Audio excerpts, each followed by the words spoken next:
बिस्मिल्लाहिर्रहमानिर्रहीम। हैरत अंगेज़ के मुअज़्ज़ज़ सामाईन को अब्दुर्रहमान का सलाम पेश है। नाज़रीन इकराम, हम में से अक्सर लोगों ने रेल गाड़ियों के ट्रैक तो देखे होंगे, मगर कभी ये नहीं सोचा होगा कि इतने ज़्यादा लकड़ी के तख्ते आखिर क्यों मौजूद होते हैं। हालांकि इनके बग़ैर पटरी ज़्यादा बेहतर महसूस होती है, तो आखिर इन तख्तों की मौजूदगी की वजह क्या हो सकती है। नाज़रीन इकराम, इस दिलचस्प मौजू की जानब बढ़ने से पहले नए आने वाले दोस्तों से गुजारिश है कि चैनल को सब्सक्राइब कर लीजिए ताकि आपको इसी तरह की इंटरेस्टिंग वीडियोस का नोटिफिकेशन मिलता रहे। नाज़रीन इकराम, ये मामूली नज़र आने वाले तख्ते दर हकीकत आपकी जान बचाते हैं, यानी ट्रेन को पटरी से उतरने नहीं देते।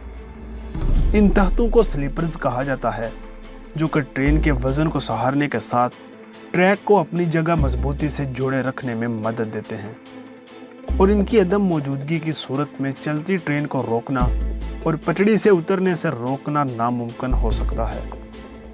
नाज़रीन इकराम, इन तख्तों के दरमियान और इर्द गिर्द बजरी बिछाई जाती है, जो लकड़ी के तख्तों को अपनी जगह से हिलने नहीं देती। दर हकीकत माजी में इंजीनियर्स के लिए चैलेंज था कि मीलों तक फैले स्टील ट्रैक, जिसे ट्रेन के वज़न, रफ्तार और इससे पैदा होने वाली रिदाश और हरारत को बर्दाश्त करना होता है, अपनी जगह से हिलने ना दें, जबकि सख्त तरीन मौसम के साथ साथ वहाँ झाड़ियाँ या पौधे उग ना सकें।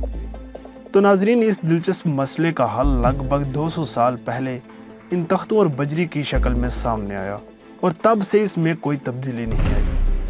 इस ज़माने में इंजीनियर्स ने खाली मैदान में ट्रैक बिछाने के बाद इसकी बुनियाद को इतना बुलंद किया कि पानी में डूब ना सके, जबकि बुनियाद के ऊपर बड़ी मिकदार में बजरी को भर दिया, जिसके बाद लकड़ी के तख्तों को लगाया गया, जो कि हर मील के अंदर 3249 तख्ते लगाए गए। पत्थरों के तेज़ कोने तख्तों को फिसलने से रोकते हैं और वह अपनी जगह मजबूती से लगे रहते हैं। नाज़रीन इकराम, सदियों पुराना ये अमल अब भी इंतहाई मौसर साबित हो रहा है और लोगों को हज़ारों मील का सफ़र करने में मदद देता है, और कोई भी मौसम ट्रेन को चलने से रोकने में नाकाम रहता है।